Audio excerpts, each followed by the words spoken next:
Yesterday, a jury found that Donald Trump sexually abused the defamed journalist Carroll and ordered the former president to pay $5 million in damages.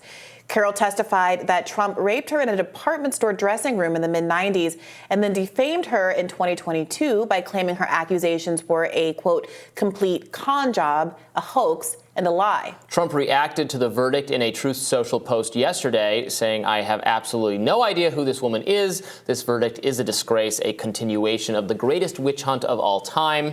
A lawyer for the former president said he will be appealing the decision. Now, if you haven't been following the saga, here's audio from Carroll's 2019 New York Times account from an interview she gave to the Times of what happened on that day. Take a listen. And at that point, he said lingerie, or he may have said panties, he may have said underwear, but I had the impression we started to go up the escalator. We went to whatever floor the lingerie was on, and we walked in. There was a counter on the left, and there was nobody there. And there was it looked like a filmy, sort of see-through gray, and when he picked it up, I could see it was a bodysuit. And he said, "Go put this on." I thought, "You put it on." And then the scene really started. I'm thinking, this is terrific. This is terrific. He says, it looks like it would fit you. I said, no, it goes with your eyes. And there was a little bit of banter back and forth, which I was loving. And I was laughing. And he went like this towards the dressing room. And I'm thinking, I am actually laughing out loud, thinking, I'm going to make him put this bodysuit over his pants. That is the scheme. And I'm thinking this is going to be the funniest thing I have ever seen in my life. I've got a picture in my head as we're walking, him going like this and putting it on. That's what I'm thinking. And we walk in the dressing room. I'm in front of it. I pass in front of him. He shuts the door and just pushes me against the wall. Boom. And kissed me. And I was continuing to laugh. And that's when I started to push him back. And that's when he started to lean forward. And that's when he put his weight against me. And then she just goes on to describe how he pulled himself out of his pants and attempted to penetrate her. Now, part of why the rape allegation was not, he was not found liable for that was because even in her own testimony, and as you hear her telling that story, she says she wasn't sure he was able to successfully insert himself into her. However, she did win on those other charges. She goes on, it's worth listening to her whole account of how they met in the revolving door of Bergdorf Goodman's. And it started out as this kind of light encounter, which she thought was going to make a good story for her girlfriends, and then turned into something different when they were in the changing room. Another thing that affected the outcome, many legal observers believe, is this little bit from Trump's deposition testimony when he was asked about his famous grab her by the PUSSY comments from 2016, which many people felt like was very reflective of what Carroll had described happened to her in that dressing room. Let's take a listen. And you say, and again, this has become very famous in this video, I just start kissing them. It's like a magnet, just kiss. I don't even wait. And when you're a star, they let you do it. You can do anything. Grab them by the you can do anything. That's what you said, correct? Well, historically, that's true with stars. It's true with stars that they can grab women by the Well, that's what it's, if you look over the last million years, I guess that's been largely true. Not always, but largely true. Unfortunately or fortunately. Now, Trump chose not to testify at trial. This deposition testimony was much, largely what they had in terms of his view of things. And some people took that failure to kind of, distance himself from those statements in that moment as a sort of tacit admission. And of course, the preponderance of evidence in the civil case here is just 51%, more likely than not. What do you make of it all? Sure. As you said, much lower burden of proof. This is what the jury decided. They decided it was more likely than not that it happened mostly the way Carroll had claimed. I don't know what their thinking was, how they reached that conclusion.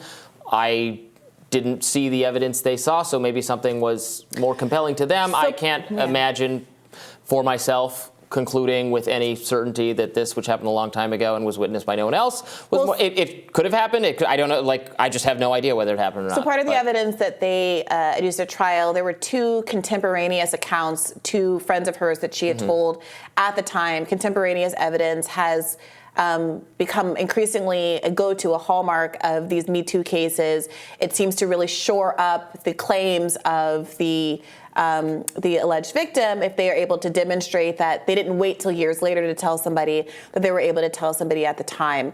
So those people both testified in combination with Trump's deposition testimony there, and other women who have accused Trump of similar kinds of behavior also offered their testimony, and the judge decided that the behavior was similar enough to bring that in as evidence against Donald Trump. So again, the jury found that he had, digitally penetrated her and assaulted her in the ways that she described, but not that the rape had taken place.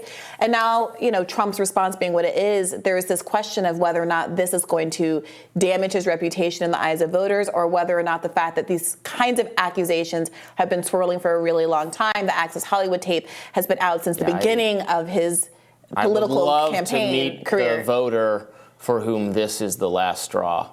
I predict there are not that many of them out there. Certainly it will play into some of his most fervent supporters' idea that he has been subjected to some unusual kind of witch hunt, as he himself has claimed. I think a lot of other people who might vote Republican sometimes, or would be willing to vote Republican, have already been so put off by Donald Trump's behavior that those voters are pretty much lost to him.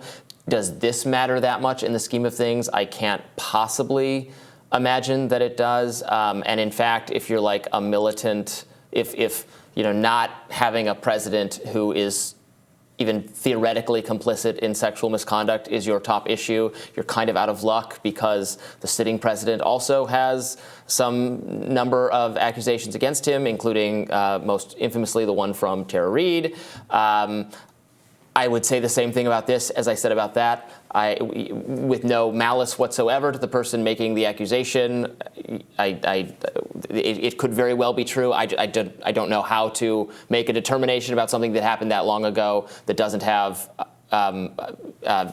evidence beyond what you've mentioned, which is contemporaneous. I believe in Tara Reade's case, she did have similarly had told someone. And even more so, people can credit that for what it's worth. But she called into the Larry King show, talking about, or her mother, I believe, called into the Larry King show talking about what had happened to her daughter.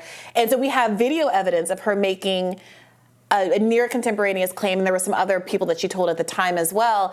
And yet I completely take your point. If people are saying, well, the alternative is Biden, who has had a number of credible allegations of sexual misconduct against him, allegations that early in the primary, even his own VP, Kamala Harris, said she believed those women, then maybe this doesn't make a difference. Of course, we have a video. Alyssa Farah, former host of this show and co-host of The View, weighed in saying that she thinks it feels different if there's actually a finding of a liability in a legal context, in a court context. Let's take a look.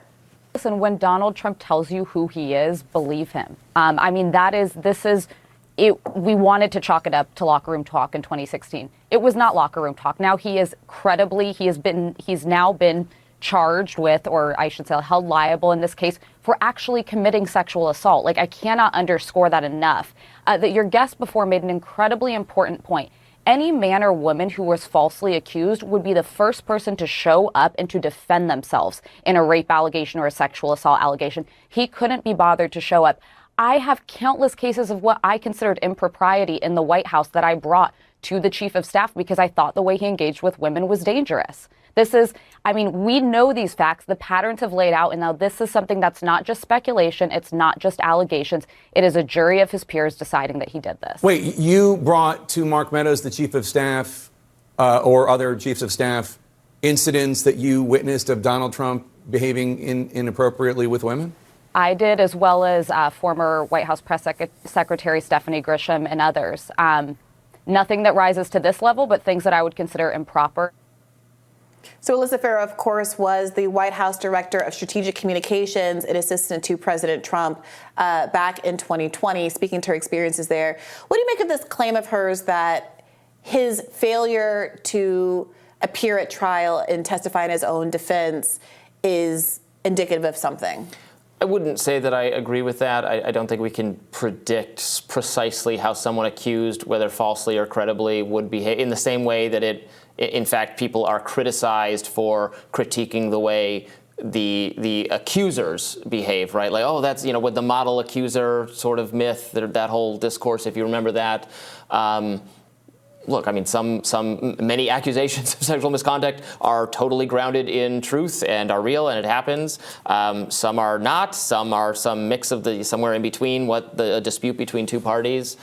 She's had her day in this civil court action and has won, and that's just the way it is. It's also worth noting, because people will be talking about this as well. Part of what entirely enabled Carroll to bring this case was a change in New York law that happened, I believe, just last year, that gave people a kind of a year statute of limitations, reopened the statute of limitations, if it were, to bring these kind of civil cases for sexual assault, for these kind of Me Too crimes.